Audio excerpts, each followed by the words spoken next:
आप लोग से, तो यहाँ पे आंसर क्या होगा? तो याद रखेंगे मूल्यांकन गिरी हो जाएंगे, ऑप्शन बी लगा रहे हैं साथियों, तो आपका सही जवाब यहाँ पे मूल्यांकन गिरी होगा। आगे देखिएगा, क्वेश्चन आपका आता है 2 नंबर। क्वेश्चन दिया गया है कि पिग्मोलियन पॉइंट कहाँ स्थित है। चलिए साथियों आंसर लगाइएगा, पिग्मोलियन पॉइंट जो है ये कहाँ पर स्थित है? तो साथियों याद रखिएगा ये आपके ग्रेट निकोबार में है। ऑप्शन यहाँ पर आपका बी जो है इस क्वेश्चन का सही जवाब है, ग्रेट निकोबार में है साथियों, आप इनको अच्छे से याद रखेंगे। नेक्स्ट क्वेश्चन देखिएगा, क्वेश्चन दिया गया है कि क्या है काडालेरू बांध कहाँ स्थित है। चलिए आंसर लगाइएगा।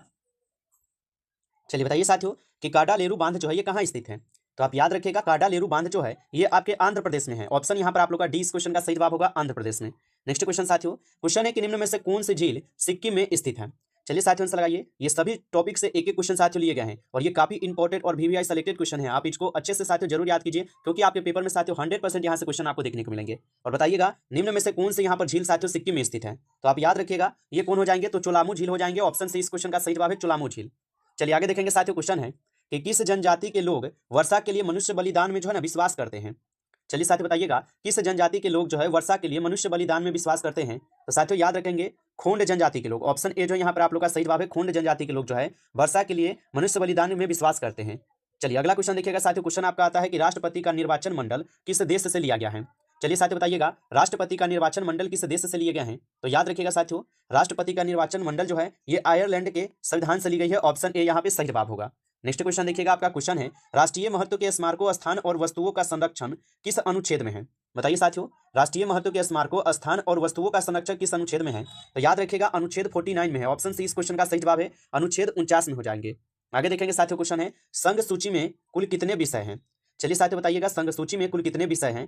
तो संघ सूची में कुल आपके 100 विषय हैं। ऑप्शन ए आपका सही जवाब हो जाएंगे, 100 विषय है साथियों, याद रखिएगा। चलिए अगला प्रश्न देखिएगा साथियों, क्वेश्चन है 9 नंबर। निम्न में से किस राज्य की राजभाषा अंग्रेजी नहीं है। चलिए साथियों आंसर लगाइए कि निम्न में से किस राज्य की राजभाषा जो है अंग्रेजी नहीं है। तो याद रखिएगा साथियों त्रिपुरा की नहीं है। ऑप्शन सी इस क्वेश्चन का सही जवाब है, त्रिपुरा। नेक्स्ट क्वेश्चन देखिएगा साथियों, क्वेश्चन है कौन सा अनुच्छेद सुप्रीम कोर्ट को अभिलेख न्यायालय घोषित करता है। चलिए साथियों बताइएगा कौन सा अनुच्छेद सुप्रीम कोर्ट को अभिलेख न्यायालय घोषित करता है। तो साथियों आप याद रखिएगा अनुच्छेद 129 करता है। ऑप्शन डी आपका यहाँ पे सही जवाब है, अनुच्छेद 129 करता है। चलिए आगे देखिएगा साथियों, क्वेश्चन आपका आता है 11 नंबर। किस बीमारी को लूक जौ के नाम से भी जाना जाता है। बताइए साथियों किस बीमारी को लूक जौ के नाम से भी जाना जाता है। तो आप याद रखिएगा टिटनेस बीमारी को जाना जाता है। ऑप्शन आपका बी सही जवाब है, टिटनेस बीमारी। आगे देखेंगे साथियों, क्वेश्चन आता है 4D सिंड्रोम का भाग कौन नहीं है। चलिए साथियों आंसर लगाइएगा 4D सिंड्रोम का यहाँ पे भाग जो है ना कौन नहीं है। तो 4D सिंड्रोम का भाग यहाँ पर कौन नहीं है। तो सभी भाग है यहाँ पे ए बी सी और डी, ये सभी भाग है। ऑप्शन डी को करेंगे। नेक्स्ट क्वेश्चन है कि चालकता का मात्रक जो है ना कौन नहीं है। बताइए साथियों चालकता का यहाँ पे मात्रक जो है ना कौन नहीं है। तो महू है, बिल्कुल है, सीमेन भी है और प्रतिओम, ये सभी है। यहाँ पर भी आपका डी हो जाएगा साथियों, इनमें से सभी हो जाएगा। नेक्स्ट क्वेश्चन देखिएगा, क्वेश्चन है पशुधन और मुर्गी पालन को कृषि का दर्जा देने वाला पहला राज्य कौन बन गया है। बताइए कि पशुधन और मुर्गी पालन को कृषि का दर्जा देने वाला पहला राज्य कौन बन गया है। तो साथियों ये महाराष्ट्र है। ऑप्शन सी इस क्वेश्चन का यहाँ पे सही जवाब है, महाराष्ट्र बन गए हैं। चलिए अगला क्वेश्चन देखिएगा, क्वेश्चन है आपका भारत की पहली जनजातीय जीनोम अनुक्रमण परियोजना किस राज्य ने शुरू की है। तो भारत की पहली जनजातीय जीनोम अनुक्रमण परियोजना किस राज्य ने शुरू की है। तो साथियों याद रखिएगा ये गुजरात के द्वारा की गई है। ऑप्शन सी आपका सही जवाब है, गुजरात होगा। नेक्स्ट क्वेश्चन देखिएगा, क्वेश्चन है और क्वेश्चन क्या दिया गया है साथियों। क्वेश्चन है कि निम्न में से कौन सा अधिनियम 1961 में पारित हुआ था। लगाइए साथियों आंसर। और साथियों अभी तक आप इस क्लास को लाइक नहीं किए हैं तो आप इस क्लास को एक बार ज़्यादा से ज़्यादा लाइक कर लीजिएगा। और चैनल पे पहली बार जुड़े हैं साथियों तो आप इस चैनल को सब्सक्राइब करके आप ऑल नोटिफिकेशन को जरूर ऑल पे दबा लीजिए, जिससे कि जब भी कोई नई क्लास हो सबसे पहले क्लास का नोटिफिकेशन आपके पास पहुंच सके। तो साथियों आप इस चैनल को सब्सक्राइब जरूर कर लीजिएगा। और यदि आपको रिवीजन के लिए पीडीएफ चाहिए तो आप कमेंट करके जरूर बताइएगा। और बताइए साथियों निम्न में से कौन सा अधिनियम 1961 में पारित हुआ था। तो साथियों याद रखिएगा दहेज निषेध अधिनियम जो कि 1961 में पारित हुआ। ऑप्शन ए हो जाएगा सही जवाब। नेक्स्ट क्वेश्चन साथियों बांग्लादेश की सीमा किस भारतीय राज्य से नहीं लगती है। चलिए साथियों बताइएगा बांग्लादेश की सीमा किस भारतीय राज्य से नहीं लगती है। तो आप याद रखिएगा साथियों अरुणाचल प्रदेश की नहीं लगती है। ऑप्शन डी इस क्वेश्चन का आपका सही जवाब है, अरुणाचल प्रदेश। नेक्स्ट क्वेश्चन देखेंगे साथियों, क्वेश्चन है अरुणाचल प्रदेश के पहले ग्रीनफील्ड एयरपोर्ट का क्या नाम है। बताइए साथियों अरुणाचल प्रदेश के पहले ग्रीनफील्ड एयरपोर्ट का क्या नाम है। तो साथियों याद रखेंगे यहाँ पे इस क्वेश्चन का आपका सही जवाब क्या होगा। तो याद रखेंगे डोनी पोलो एयरपोर्ट हो जाएंगे। ऑप्शन आपका बी सही जवाब दिए गए हैं साथियों, डोनी पोलो एयरपोर्ट। नेक्स्ट क्वेश्चन देखेंगे, क्वेश्चन है साथियों द बोर्ड ऑफ बंगाल किसे कहा जाता है। लगाइए साथियों आंसर कि द बोर्ड ऑफ बंगाल जो है ना ये किसे कहा जाता है। तो याद रखिएगा राजा राम मोहन राय को जो है द बोर्ड ऑफ बंगाल कहा जाता है। ऑप्शन डी यहाँ पे इस क्वेश्चन का आपका सही जवाब होगा, राजा राम मोहन राय। नेक्स्ट क्वेश्चन साथियों, क्वेश्चन है कि स्वप्न सुंदरी किस नृत्य से संबंधित है। चलिए साथियों बताइएगा कि Swapna Sundari is related to which dance. तो आप लगाइए आंसर क्या होगा इसका। तो यहाँ पे स्वप्न सुंदरी किस नृत्य से संबंधित है, तो आप बताएंगे साथियों कुचिपुड़ी से है। ऑप्शन डी इस क्वेश्चन का यहाँ पे सही जवाब है, कुचिपुड़ी से। नेक्स्ट क्वेश्चन साथियों क्वेश्चन है कि चमकते हुए बंदर का साक्ष्य किस स्थल से जो है ना प्राप्त हुआ है। तो चमकते हुए बंदर का साक्ष्य किस स्थल से प्राप्त हुए हैं, तो साथियों याद रखिएगा चमकते हुए बंदर का साक्ष्य मिले हैं मोहनजोदड़ो से। ऑप्शन डी इस क्वेश्चन का सही जवाब है साथियों, मोहनजोदड़ो से। नेक्स्ट क्वेश्चन देखिएगा, क्वेश्चन है निम्न में से कौन बौद्ध विश्वविद्यालय नहीं है।